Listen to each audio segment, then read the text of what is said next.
Un matrimonio bendecido no es aquel que nunca enfrenta luchas, sino aquel que en medio de las luchas permanece firme en las promesas de Dios. Es fácil amar cuando todo va bien. Es sencillo ser amable cuando hay abundancia, cuando la salud reina, cuando las palabras fluyen dulces y la risa llena la casa. Pero el verdadero matrimonio, el que es forjado por la mano del Señor, se prueba en los días grises, se fortalece en medio del desierto, se arraiga en la roca firme de la fe. Dios no prometió que el camino sería fácil, pero sí prometió estar con nosotros en cada paso. No prometió ausencia de lágrimas, pero sí prometió enjugar cada una de ellas. No dijo que nunca habría tormentas, pero sí que Él sería nuestra paz en medio de ellas. Y estas promesas no son palabras al viento. Son verdades eternas, selladas por su fidelidad, respaldadas por su amor inquebrantable. En el Salmo 128, una joya de promesa para las familias, está escrito: Bienaventurado todo aquel que teme al Señor, que anda en sus caminos. Cuando comieres del trabajo de tus manos, bienaventurado serás, y te irá bien. Tu mujer será como vid que lleva fruto a los lados de tu casa, tus hijos como plantas de olivo alrededor de tu mesa. He aquí que así será bendecido el hombre que teme al Señor. Qué hermoso retrato de un hogar bajo la bendición divina. Fruto, paz, unidad, gozo. Y todo esto como resultado de temer al Señor, de andar en sus caminos. El temor del Señor no es miedo, es reverencia. Es vivir con la conciencia de que Dios está presente, de que su voluntad es perfecta, de que sus caminos son más altos que los nuestros. Cuando una pareja decide caminar en ese temor santo, todo cambia. Las prioridades se ordenan. El corazón se alinea. Las decisiones se toman con sabiduría. Porque el principio de la sabiduría es el temor del Señor. Proverbios capítulo 18. Versículo 22, dice: El que haya esposa halla el bien, y alcanza la benevolencia del Señor. Esto nos recuerda que el matrimonio no es una carga, sino un regalo. No es una condena, sino una bendición. Y aunque haya momentos de dificultad, el favor de Dios permanece.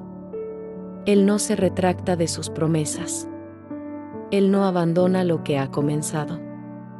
Él es fiel hasta el fin, y en Isaías capítulo 54, versículo 17, encontramos una promesa poderosa: ninguna arma forjada contra ti prosperará, y condenarás toda lengua que se levante contra ti en juicio. Esta es la herencia de los siervos del Señor, y su salvación de mí vendrá, dijo el Señor. Esto aplica también para el matrimonio. Porque el enemigo muchas veces busca destruir lo que Dios ha unido. Pero no podrá. Porque hay una cobertura celestial sobre los que temen al Señor. Hay una muralla invisible construida con oración, con palabra, con fe. Dios promete restaurar. Promete sanar. Promete renovar. En Joel capítulo 2, versículo 25, dice: Y os restituiré los años que comió la oruga, el saltón, el revoltón y la langosta. Qué esperanza tan grande para los matrimonios que han pasado por infidelidades, por pérdidas, por silencios prolongados, por heridas profundas. Dios puede devolver el tiempo perdido. Puede volver a encender el amor. Puede reescribir la historia, y su promesa de presencia constante es quizá la más consoladora.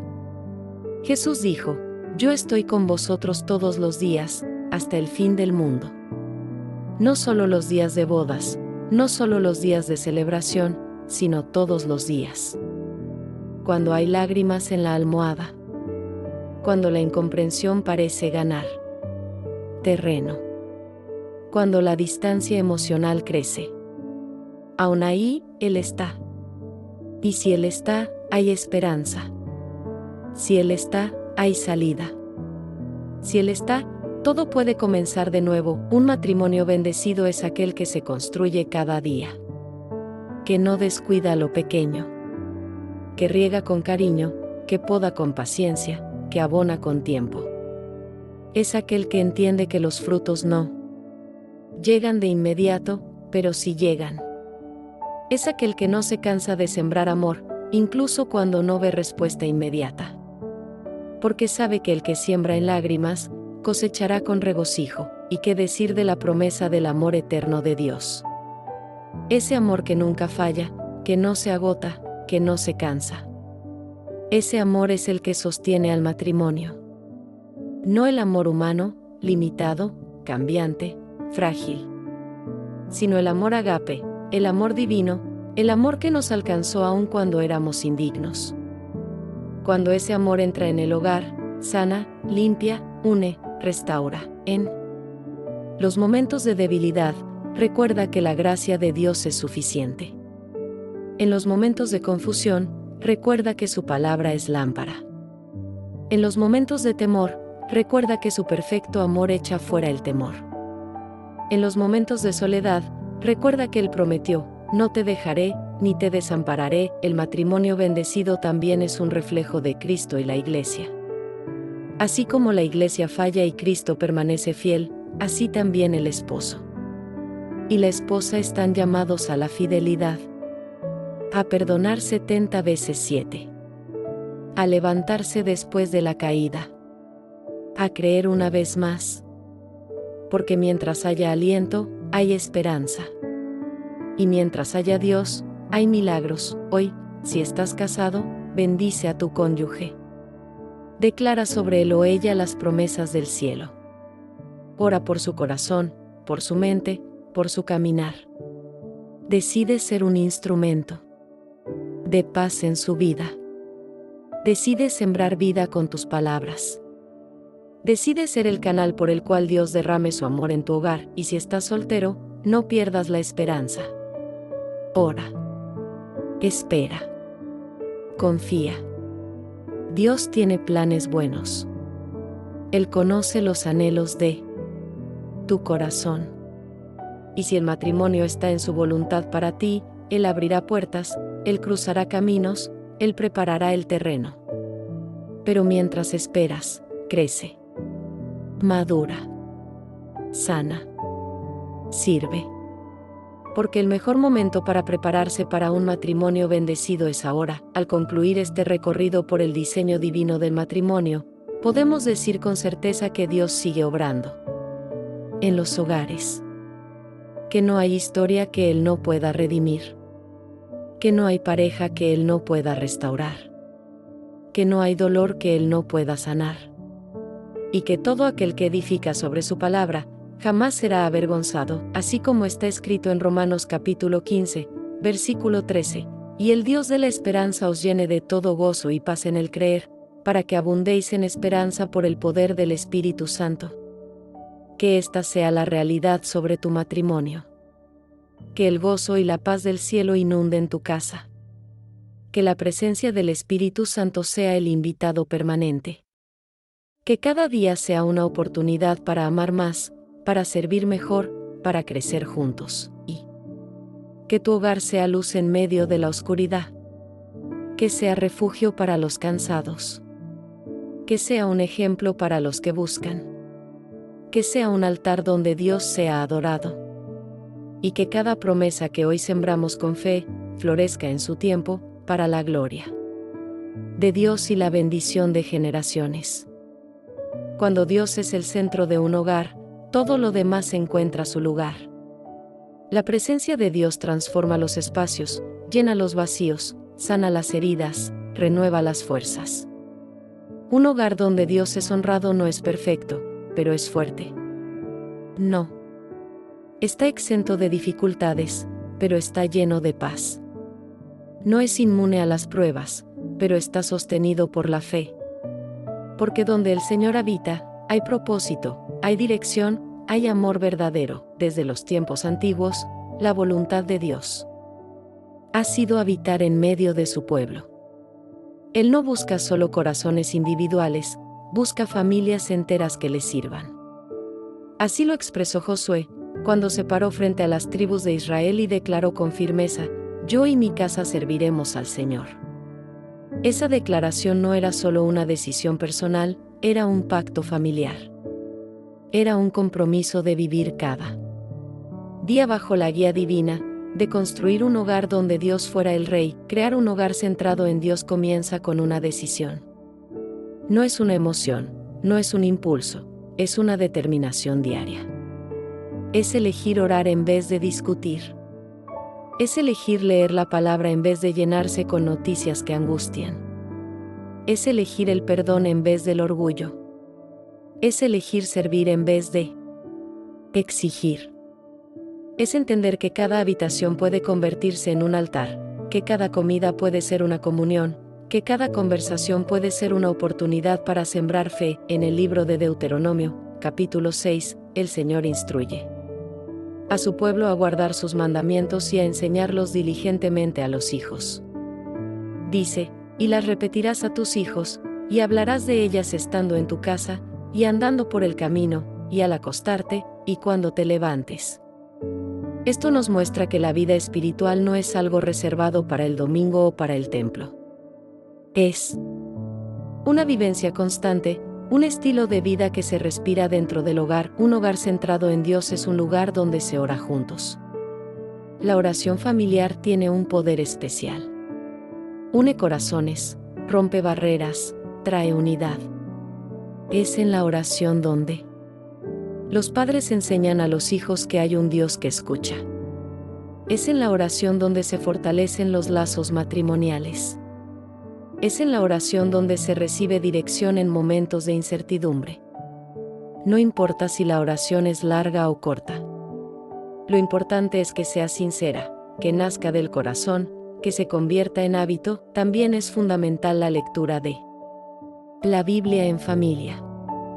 La palabra de Dios es lámpara a nuestros pies y luz en nuestro camino. Cuando se lee la Escritura en casa, se abren los cielos. Se trae sabiduría, se siembra esperanza, se fortalece la fe.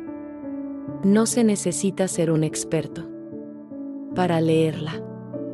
Solo se necesita el deseo de escuchar la voz de Dios. Leer un salmo antes de dormir, compartir un versículo en el desayuno, meditar en una promesa durante la cena, son acciones pequeñas que producen frutos eternos, y el ejemplo es la mejor enseñanza. Los hijos no aprenden solo por lo que se les dice, sino por lo que ven. Si ven a sus padres amar con ternura, perdonar con gracia, servir con alegría, buscar a Dios con pasión, ellos crecerán con ese legado en el corazón. La fe no se hereda automáticamente, pero sí se transmite a través del testimonio. Un hogar centrado en Dios deja huellas profundas, marca generaciones, impacta más allá de sus paredes. Además, es importante establecer una cultura de honra en el hogar. Honrar al esposo, honrar a la esposa, honrar a los hijos, honrar a los padres. La honra abre puertas. La honra trae bendición. En un ambiente de respeto mutuo, florece la comunicación, se disipan los conflictos, se construye confianza. La Biblia dice en Éxodo capítulo 20 que honrar a padre y madre es el primer mandamiento con promesa. Eso también aplica dentro del hogar cristiano, y no podemos olvidar el poder del servicio. Un hogar centrado en Dios no es un hogar encerrado en sí mismo. Es un hogar que sirve, que da, que extiende sus manos. Recibir a quien necesita consuelo, visitar al enfermo, compartir con el necesitado, orar por los vecinos, abrir la casa para bendecir. Todo eso forma parte de un estilo de vida cristocéntrico. Porque cuando se sirve, se imita a Cristo. Y cuando Cristo es imitado, el hogar se convierte en un reflejo del cielo. Por supuesto, también hay momentos difíciles. Momentos de tensión, de tristeza, de enfermedad, de escasez. Pero cuando Dios es el centro, la tormenta no tiene la última palabra. El hogar permanece firme. El amor resiste. La paz regresa. El gozo se renueva. Porque la casa está edificada sobre la roca. Jesús habló de esto en Mateo capítulo 7. Dijo que el hombre sabio es aquel que oye sus palabras y las pone en práctica. Ese es el que construye sobre la roca. Vendrán lluvias, ríos y vientos, pero la casa no caerá, y esa casa no es solo un edificio. Es tu familia. Es tu matrimonio. Es tu espacio. Y tú decides sobre qué construir. Si edificas sobre emociones, sobre costumbres del mundo, sobre apariencias, todo eso puede derrumbarse. Pero si edificas sobre Cristo, nada podrá destruir lo que Él ha unido. Por eso, es tiempo de revisar los cimientos. Es tiempo de quitar lo que estorba, de limpiar lo que contamina, de ordenar lo que está fuera de lugar. Es tiempo de volver al altar. Un hogar centrado en Dios también es un hogar donde se celebra, donde hay gratitud, donde se reconoce la bondad del Señor.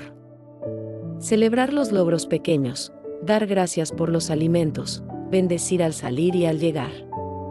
La alabanza tiene poder. La gratitud abre los cielos. Cuando se cultiva un corazón agradecido, el hogar se llena de luz. No por ausencia de problemas, sino por abundancia de fe. Y si hoy tu hogar está desordenado, si hay gritos en vez de oración, si hay críticas en vez de bendición, si hay distancia en vez de comunión, quiero decirte que no todo está perdido. Dios puede restaurar. Dios puede transformar. Dios puede volver a ser el centro. Solo necesitas abrirle la puerta. Solo necesitas decir, Señor, vuelve a habitar en mi casa. Y Él vendrá. Y con Él vendrá la paz, la dirección, la unidad. No importa cuántos errores se hayan cometido. No importa cuán lejos se haya ido. Dios es experto en redimir historias. Y cuando una familia decide volver a Él, los cielos se regocijan. El enemigo tiembla. La gracia fluye. Porque un hogar en las manos de Dios es un instrumento de salvación. Es una luz en medio de la oscuridad. Es una semilla de esperanza para el mundo. Por eso hoy te invito a tomar una decisión. A renovar tu compromiso con Dios. A hacer de tu casa un santuario. A llenar tus paredes con adoración. A transformar la rutina en un acto de fe. A bendecir cada rincón con la presencia del Altísimo. Porque cuando Dios es el centro, todo cambia. Y lo que parecía imposible, se vuelve testimonio. Y lo que parecía perdido, se vuelve promesa cumplida. En el camino del matrimonio, no todos son días de sol. Hay temporadas de lluvia, hay momentos de oscuridad, hay vientos que azotan con fuerza. El amor, aunque firme, puede tambalear. La confianza, aunque sólida, puede agrietarse. Las palabras, aunque dulces en un principio, pueden volverse ásperas con el tiempo. Pero incluso en medio de las crisis más profundas, la fe es la luz que nunca se apaga. La fe es la mano tendida de Dios que sostiene cuando las fuerzas fallan. La fe es ese hilo invisible que mantiene unido lo que el mundo pensaba que estaba roto. Nadie entra en el matrimonio esperando una tormenta, pero las tormentas llegan. Llegan en forma de problemas financieros, de enfermedades inesperadas, de diferencias irreconciliables que parecen crecer día tras día. Llegan con la rutina, con el cansancio, con las heridas no sanadas. Y cuando llegan, la tentación es rendirse. Es huir, es callar lo que duele, es cerrar el corazón. Pero no fuimos llamados a rendirnos, sino a perseverar. No fuimos llamados a vivir por vista, sino por fe. Y la fe nos recuerda que lo que hoy parece una ruina, mañana puede ser una reconstrucción. En el Salmo 34, versículo 17, está escrito, claman los justos, y el Señor los oye, y los libra de todas sus angustias.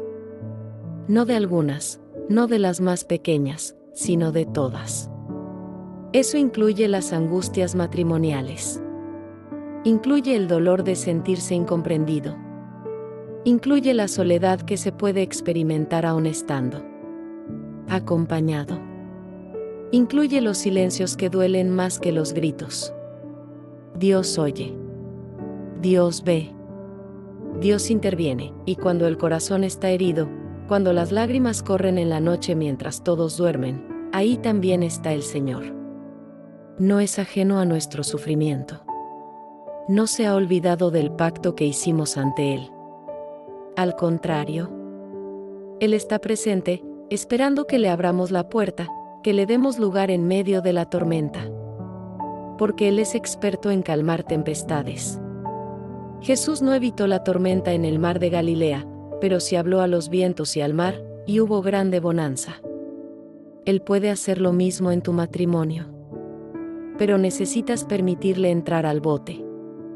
Necesitas llamarlo, aun si parece que duerme. En momentos de crisis, la oración se convierte en el ancla del alma.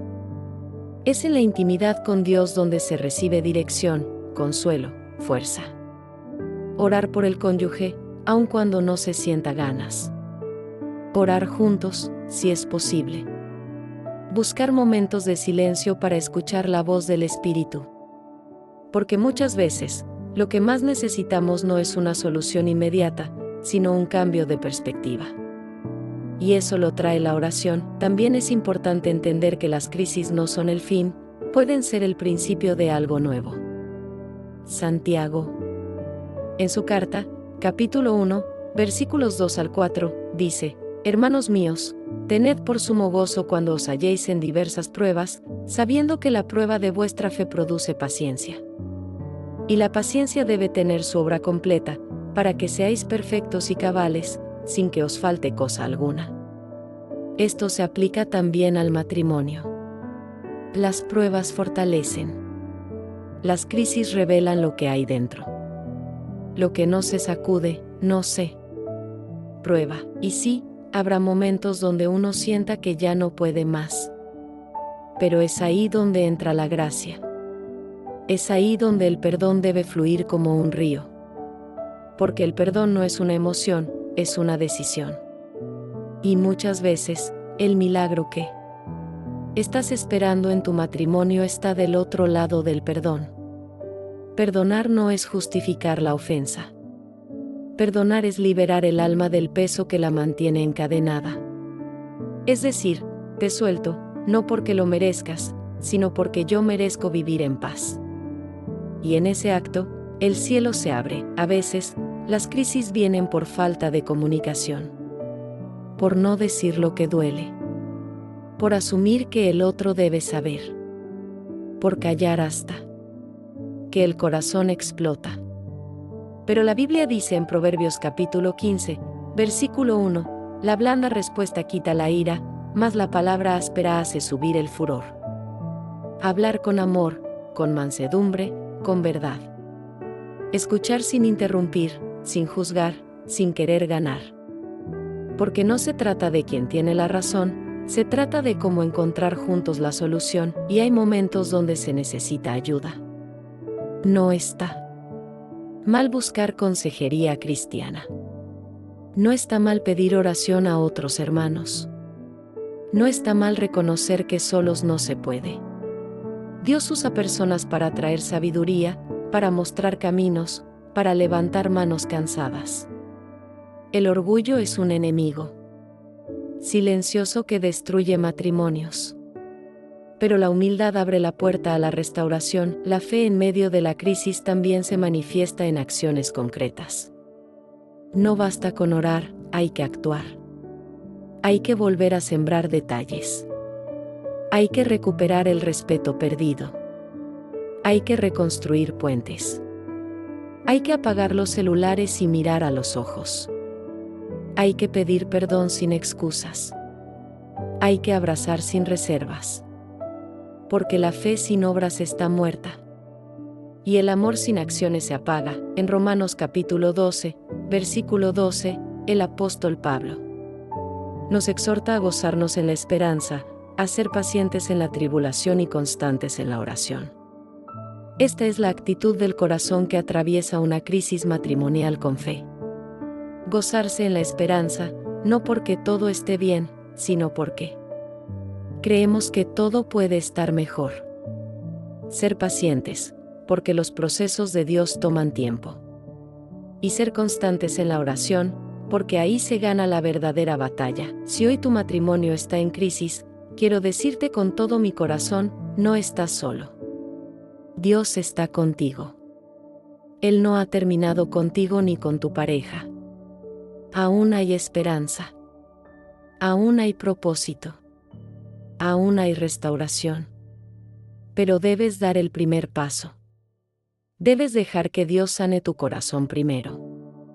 Porque muchas veces, la sanidad del matrimonio comienza con la sanidad individual, y si estás en una etapa donde todo parece perdido, recuerda que Dios es especialista en resucitar lo muerto. Él restauró a Pedro después de su traición.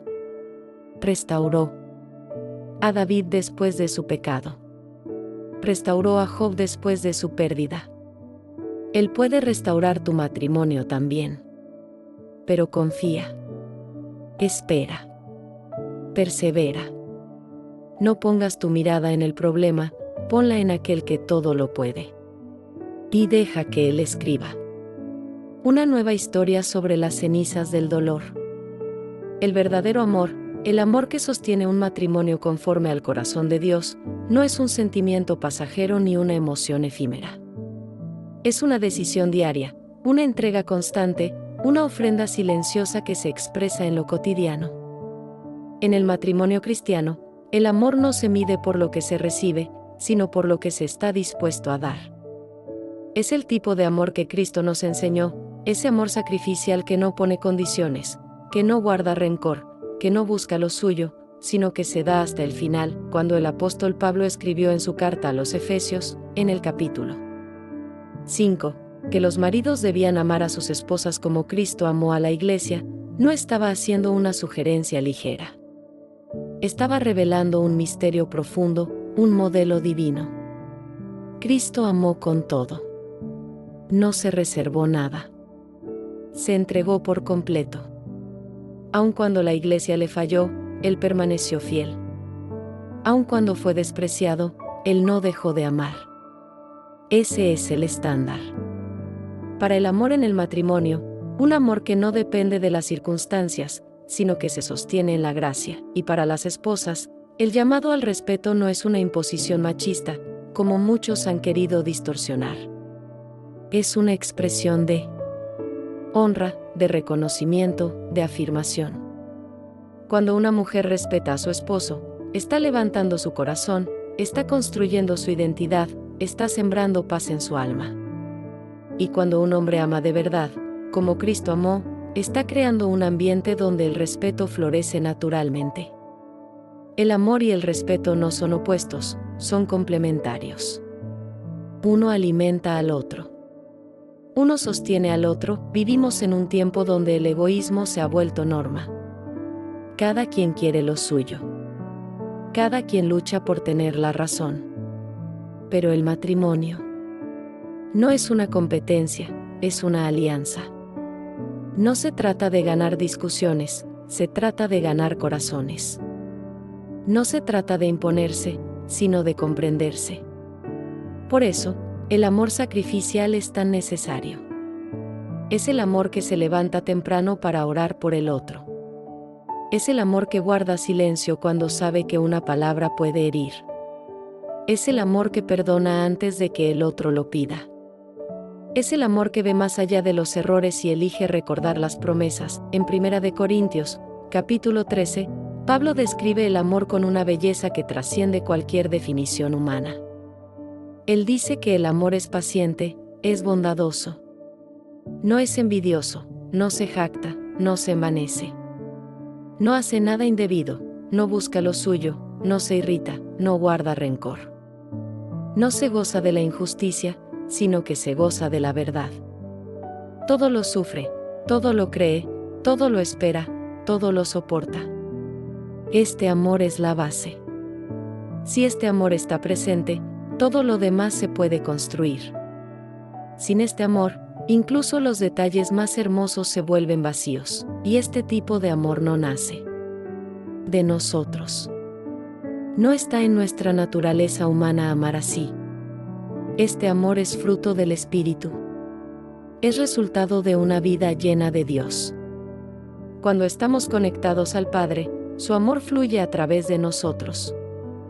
Cuando oramos, cuando leemos la palabra, cuando rendimos nuestras emociones al Señor, somos transformados en instrumentos de su amor. Entonces, amamos al cónyuge no con nuestras fuerzas, sino con la fuerza de Dios. Respetamos no por obligación, sino por convicción espiritual. Servimos no por miedo a perder, sino por deseo de edificar. El respeto mutuo también se expresa en los detalles más sencillos. En cómo se habla, en cómo se escucha, en cómo se toma en cuenta al otro. Es mirar a los ojos con ternura. Es evitar palabras hirientes. Es no menospreciar al otro delante de los hijos o de otros. Es celebrar los logros, animar en los fracasos, levantar cuando el otro cae. Es reconocer que somos diferentes, sí, pero complementarios. Que nuestras debilidades no nos separan, sino que nos invitan a apoyarnos mutuamente. Muchos matrimonios se desgastan no por falta de amor, sino por falta de expresión de ese amor. Hay quienes aman en silencio, pero no lo comunican. Hay quienes respetan en su corazón, pero no lo demuestran. Y el amor que no se expresa, se marchita. Por eso es importante decir, te amo, aunque pasen los años. Es importante dar un abrazo, aunque haya cansancio. Es importante tener tiempo de calidad, aunque la rutina lo complique. Porque el amor crece con el cuidado. El respeto se renueva con cada acto de aprecio. En la carta del apóstol Pedro, capítulo 3, versículo 7, se nos instruye a los esposos que vivan con sus esposas sabiamente, dando honor a la mujer como a vaso más frágil y como a coherederas de la gracia de la vida. Esta palabra, honor, es poderosa. No se trata solo de no maltratar, se trata de exaltar, de valorar, de dignificar. Cuando un esposo honra a su esposa, está reflejando el corazón de Dios. Y cuando una esposa honra a su esposo, está sembrando honra en su propia vida. La honra mutua atrae bendición. La honra abre los cielos. El amor sacrificial también implica saber renunciar. Renunciar al orgullo, renunciar al derecho de tener siempre la última palabra, renunciar al deseo de controlar. Es decir, prefiero perder una discusión que perder tu corazón. Es decir, elijo la paz sobre el orgullo. Es elegir ceder, no por debilidad, sino por madurez. Porque el amor verdadero no busca ganarse al otro, busca ganarse con el otro, y es hermoso ver cómo, cuando se cultiva este tipo de amor y respeto, el matrimonio se vuelve un refugio, un lugar seguro, un espacio de gracia. No perfecto, pero sí firme. No sin errores, pero lleno de perdón.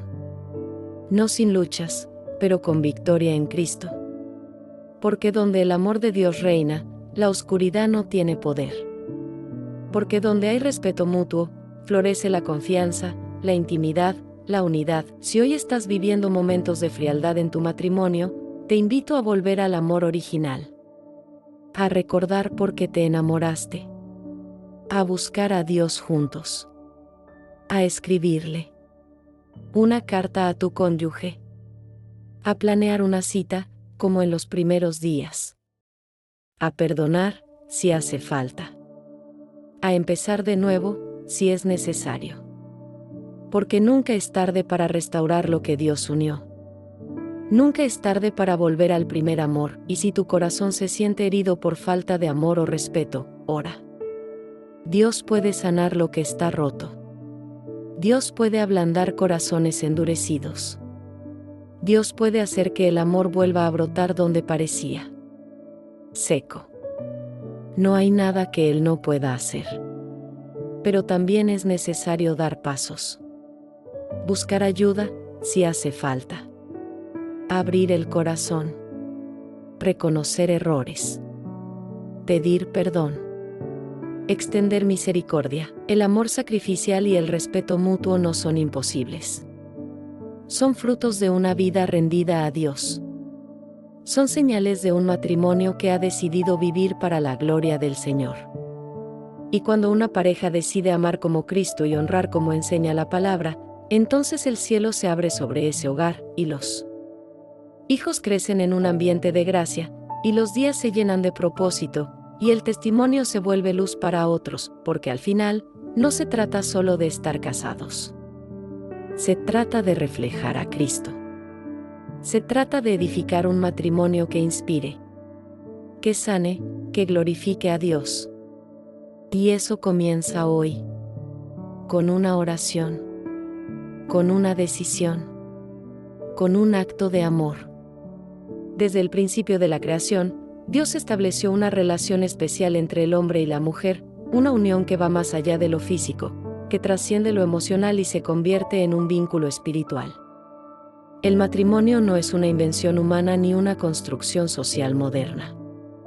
Es una institución sagrada que nació en el corazón mismo de Dios.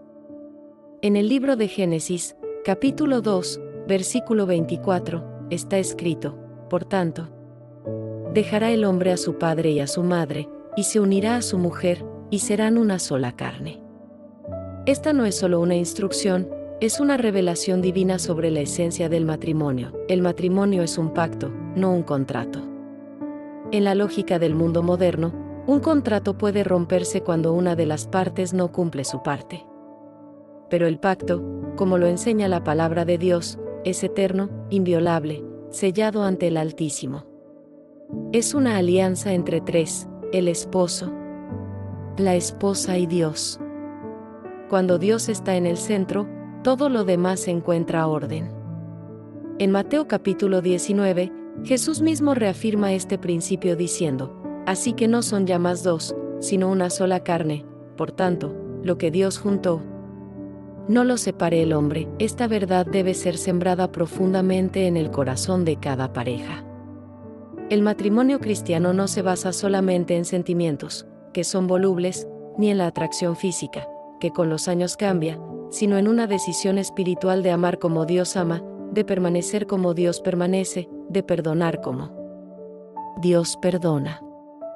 La base es Cristo, la roca firme, el fundamento inquebrantable. Pablo, en su carta a los Efesios, capítulo 5, nos ofrece una de las enseñanzas más profundas sobre el matrimonio. Él dice: maridos, amad a vuestras mujeres, así como Cristo amó a la iglesia, y se entregó a sí mismo por ella. Aquí está la clave: el amor sacrificial. El esposo está llamado a amar como Cristo amó, no con un amor interesado, sino con un amor que se entrega, que sirve, que protege, que cubre. Y la esposa, a su vez, es llamada a respetar, a confiar, a ser ayuda idónea, como fue Eva para Adán. Pero, ¿qué significa realmente ser una sola carne? Significa unidad en todos los niveles: espiritual, emocional, físico. Significa compartir sueños, cargar juntos las cargas, orar juntos, caminar juntos en dirección al propósito de Dios. No es simplemente convivir bajo un mismo techo, sino construir un hogar con propósito, con oración, con palabra, con comunión. El matrimonio cristiano también tiene una dimensión profética. Representa la relación entre Cristo y su iglesia. Cuando una pareja vive conforme a los principios del reino, su unión se convierte en testimonio vivo del amor de Dios al mundo. Cada gesto de perdón, cada acto de servicio, cada oración juntos, es una predicación silenciosa pero poderosa del Evangelio, y en este camino, habrá desafíos. Nadie dijo que sería fácil. El enemigo odia el matrimonio porque refleja el carácter de Dios. Por eso vendrán pruebas, vendrán tiempos de sequía, vendrán momentos de incomprensión. Pero ahí es donde se demuestra la madurez espiritual, la fe firme, el compromiso genuino. En lugar de rendirse, se ora. En lugar de gritar, se calla y se busca el rostro de Dios. En lugar de acusar, Se intercede. Un matrimonio sólido no se construye de la noche a la mañana. Se edifica día tras día, con pequeños actos de amor, con palabras de afirmación, con tiempo de calidad, con perdón constante. Es como un jardín que necesita ser regado, cuidado, protegido.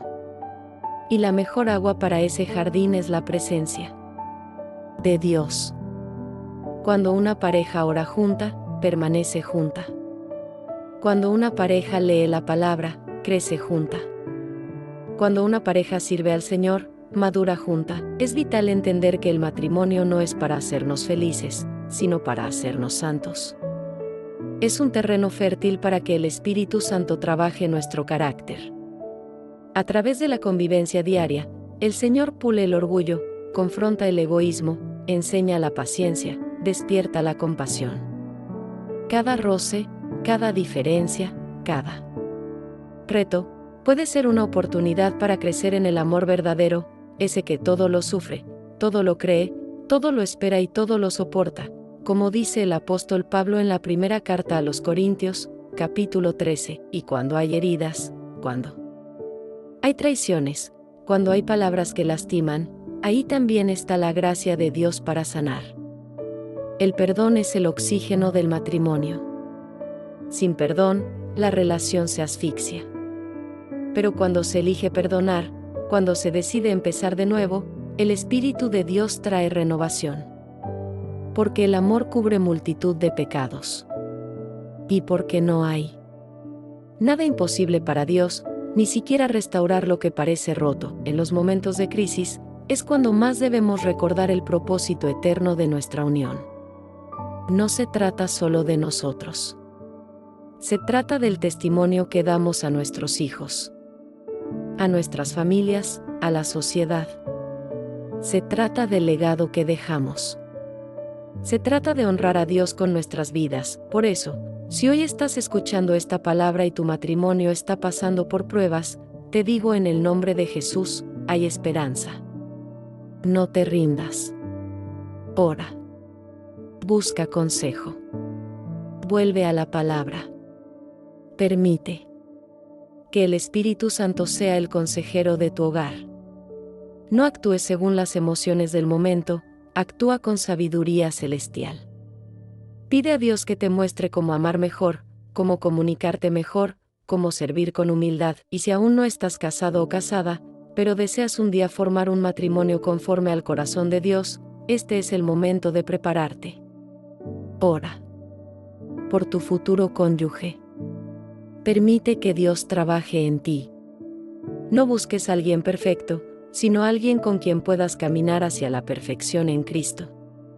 Y recuerda, más vale esperar en el tiempo de Dios que apurarse en el tiempo del hombre. El matrimonio cristiano es una bendición, pero también es una responsabilidad.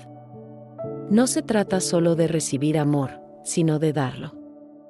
No se trata solo de ser entendido, sino de comprender. No se trata solo de ser servido, sino de servir.